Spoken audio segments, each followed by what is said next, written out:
नमस्कार, स्वागत है आप सभी का गोल्डन इंडिया की इस प्रेस वीडियो में। तो चलिए जानते हैं आज के मुख्य समाचार की काम की बड़ी खबरें और इसी के साथ में जानेंगे आज का सोने और चांदी का ताजा भाव। आपको बता दें कि सरकार ने गली मोहल्ले में कपड़े, हार्डवेयर और छोटी बड़ी दुकानों को खोलने की इजाजत दे दी है। तो आइए जानते हैं कौन कौन से राज्य में कहां पर ये छूट मिली है, कौन कौन सी दुकानें खुली रहेगी। और इसी के साथ में सरकार ने मजदूरों की घर वापसी का प्लान तैयार कर लिया है। जी हाँ दोस्तों, जो लोग दूसरे राज्यों में फंस चुके हैं उनके लिए सरकार ने प्लान तैयार किया है, जिसके तहत सभी लोगों को अपने घरों और राज्यों में वापस भेजा जाएगा। शादी, ब्याह जैसे सामूहिक फंक्शन को लेकर भी सरकार की ओर से बड़ा ऐलान आया है। आपको बता दें कि केंद्र की नरेंद्र मोदी सरकार सभी वर्गों के लोगों के लिए दूसरे राहत पैकेज का ऐलान कर सकती है, जिसमें गरीबों के बैंक खाते में एक बार फिर से पैसे जमा किए जा सकते हैं। चलिए तो शुरुआत करते हैं आज की पहली खबर से, लेकिन आपसे एक छोटी सी गुजारिश विनती है दोस्तों कि इस वीडियो को लाइक करने के साथ में चैनल को सब्सक्राइब कर दीजिए तुरंत ही, ताकि आपको सबसे पहले ऐसी ही काम की खबरों की जानकारी रोज मिलती रहेगी। लॉकडाउन में डील को लेकर आज की पहली खबर है, गली मोहल्लों में कपड़े, मोबाइल फोन, हार्डवेयर की दुकानें खुलेगी, बड़े बाजार और मॉल रहेंगे बंद। जी हाँ दोस्तों, देश भर में लॉकडाउन को 1 महीने से भी ज्यादा का समय हो चुका है। ऐसे में सरकार की ओर से वे इलाके जहां पर इस बीमारी के मामले ना के बराबर है उनको खोलने की, वहां पर ढील देने की इजाजत दे दी है। और इसके तहत गली मोहल्लों के अंदर अलग अलग स्वतंत्र रूप से चलने वाली खुदरा दुकानों को खोलने की छूट दी गई है, जिसमें कपड़े, मोबाइल फोन, हार्डवेयर, स्टेशनरी जैसी दुकानें शामिल है। लेकिन इसी के साथ में बड़े बाजार और मॉल 3 मई तक बंद रहेंगे।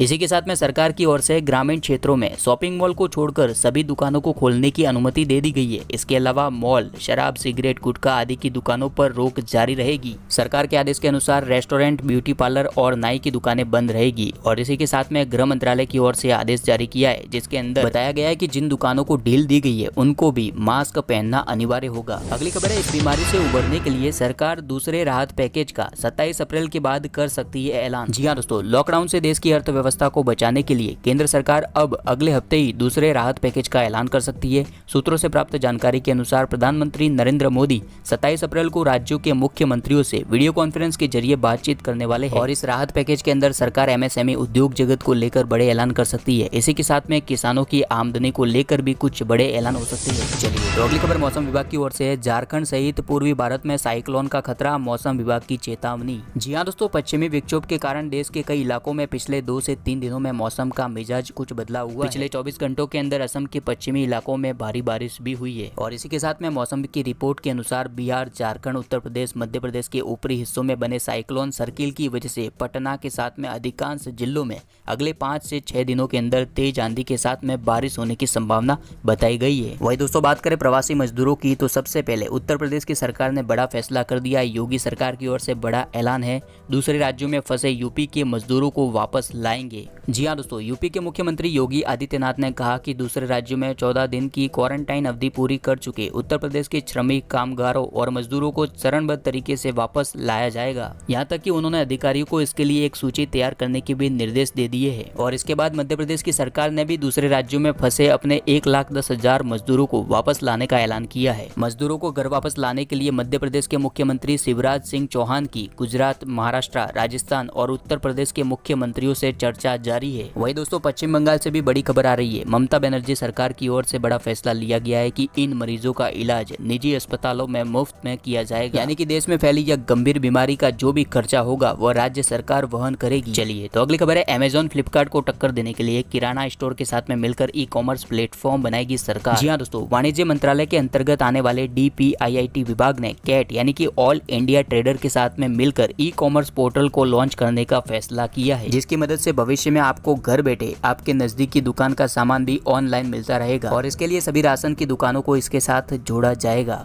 अगली मुख्य खबर है कि अब चीन से नहीं बल्कि इस देश से टेस्ट किट खरीदेगा भारत, दिए इतने लाख के ऑर्डर। जी हाँ दोस्तों, अभी कुछ दिनों पहले ही चाइना ने भारत को 5 लाख रैपिड टेस्ट किट भेजे थे, जिसमें से ज्यादातर खराब निकले। आपको बता दें कि रैपिड टेस्ट किट की मदद से मात्र कुछ घंटों के अंदर ही इस बीमारी के मरीज का पता चल जाता है। लेकिन दोस्तों हुआ कुछ ऐसा कि चीन ने हमको जो रैपिड टेस्ट किट भेजे थे उसमें पॉजिटिव मरीज भी नेगेटिव बता रहा था। हालांकि इस बात का पता चलने के बाद तुरंत ही ICMR ने इसके ऊपर रोक लगा दी। और अब भारत ने चीन को छोड़कर दक्षिण कोरिया को 9.5 लाख रैपिड टेस्टिंग किट का ऑर्डर दिया है। चलिए तो इसी बीच एक और उपयोगी खबर है कि PM मोदी आज सुबह 11 बजे करेंगे मन की बात। जी हाँ दोस्तों, देश भर में जारी लॉकडाउन के बीच आज सुबह 11 बजे प्रधानमंत्री नरेंद्र मोदी मन की बात कार्यक्रम में देश को संबोधित करेंगे। उम्मीद जताई जा रही है कि PM मोदी लॉकडाउन के दौरान में हो रही कठिनाइयों और इस बीमारी को लेकर अपनी बात रखेंगे। लॉकडाउन को लेकर आगे की क्या स्थिति रहेगी सरकार की, इसके बारे में भी प्रधानमंत्री नरेंद्र मोदी चर्चा कर सकते हैं। चलिए, तो इसी बीच महाराष्ट्र से बड़ी खबर है, 3 मई के बाद भी मुंबई पुणे में लॉकडाउन बढ़ा सकती है महाराष्ट्र सरकार। जी हाँ दोस्तों, इस बीमारी के ताजा आंकड़ों की बात करें तो सबसे पहला नंबर महाराष्ट्र है, उसके बाद गुजरात और फिर दिल्ली का नंबर आता है। तो इसको देखते हुए महाराष्ट्र की सरकार का कहना है कि अगर इसके ऊपर काबू नहीं पाया जाता है तो मुंबई और पुणे में 3 मई के बाद भी लॉकडाउन को आगे बढ़ाया जा सकता है। चलिए, तो इस बीमारी के खिलाफ अब रेलवे भी जंग में उतर चुका है। स्टेशनों पर लगेंगे पैडल से चलने वाले वॉश बेसिन। जी हाँ दोस्तों, बहुत ही बड़ी खबर है। रेलवे ने अपने कर्मचारियों और यात्रियों की सुरक्षा को ध्यान में रखते हुए सभी रेलवे स्टेशनों पर और सभी अस्पतालों में हाथों से मुक्त यानी कि हैंड्स फ्री वॉश बेसिन बनाने की योजना बनाई है। और इसका इस्तेमाल करना भी काफी आसान है, यानी कि वॉश बेसिन में आपको अपने हाथों का इस्तेमाल नहीं करना होगा। आपको एक नीचे दिए गए पैडल को दबाना होगा, जिससे अलग अलग डिस्पेंसर से पानी और साबुन बाहर आएगा। तो इस तरह के कॉन्टेक्टलेस वॉश बेसिन बनाने की योजना रेलवे की ओर से बनाई गई है। चलिए, तो इसी बीच उत्तर प्रदेश से एक और बड़ी खबर है, किसी भी जिले में 3 मई तक नहीं मिलेगी लॉकडाउन में ढील। गृह मंत्रालय के आदेश पर भी योगी सरकार ने कोई फैसला नहीं लिया है। अगली खबर है, विदेशों में फंसे हजारों भारतीयों को वापस लाने की तैयारी में जुटी मोदी सरकार। जी हाँ दोस्तों, इस बीमारी के चलते 22 मार्च को अंतर्राष्ट्रीय उड़ानों पर प्रतिबंध लगा दिया गया था, जिसके बाद भारतीयों को वापस लाने के लिए मोदी सरकार ने शुक्रवार से ही तैयारियां शुरू कर दी है। अगले महीने की शुरुआत से ही इन्हें विशेष विमानों से देश में लाया जाएगा। अधिकारियों का कहना है कि इनको अलग अस्पताल में रखा जाएगा, जहां से सभी भारतीय विदेशियों की जांच से लगाकर उन्हें घर भेजने की प्रक्रिया की जाएगी। चलिए, तो अगली बड़ी दुखद खबर है, फिल्म अभिनेता इरफान खान की मां सईदा बेगम का हुआ निधन। 82 साल की उम्र में जयपुर में ली अंतिम सांस। बता दें कि राजस्थान के नवाब खानदान से संबंध रखने वाली सईदा बेगम की तबीयत काफी दिनों से ठीक नहीं थी। चलिए, तो बात करें सोने और चांदी के भाव की। सबसे पहले जानेंगे 22 कैरेट के अनुसार सोने का ताजा दाम। तो 1 ग्राम के अनुसार 4,311 रुपए,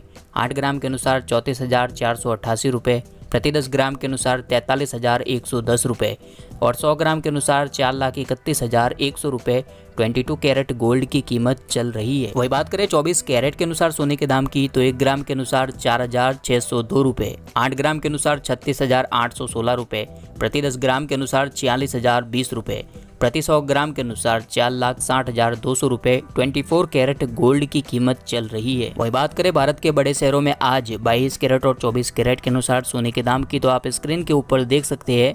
चेन्नई, मुंबई, नई दिल्ली, कोलकाता, बेंगलोर, हैदराबाद, केरल, पुणे, बड़ौदा, अहमदाबाद, जयपुर, लखनऊ, कोयम्बटूर, मदुरै, विजयवाड़ा, पटना, नागपुर, चंडीगढ़, सूरत, भुवनेश्वर, मैंगलोर, विशाखापट्टनम, नासिक और मैसूर की प्राइस स्क्रीन के ऊपर दी गई है। वही बात करें चांदी के दाम की, तो प्रति किलोग्राम के अनुसार चांदी का भाव 42,590 रुपए पर पहुंच चुका है। चलिए, तो इसी के साथ में आज का सामान्य ज्ञान का प्रश्न है कि भारत के राष्ट्रीय गान की समय अवधि कितनी है। इसका जवाब नीचे कमेंट करके बताइए और इस वीडियो को लाइक कीजिए। जो हमारे सब्सक्राइबर इसका सही जवाब देंगे उनके नाम यहाँ पर रैंडमली प्रकाशित किए जाएंगे और उन्हें दिया जाएगा गोल्डन इंडिया टीम की तरफ से मोबाइल, टीवी, लैपटॉप, कंप्यूटर या फिर पेटीएम कैश। तो जल्दी से इसका जवाब नीचे कमेंट करके बताइए और इसके बाद इस चैनल को सब्सक्राइब करना बिल्कुल भी मत भूलिएगा। धन्यवाद।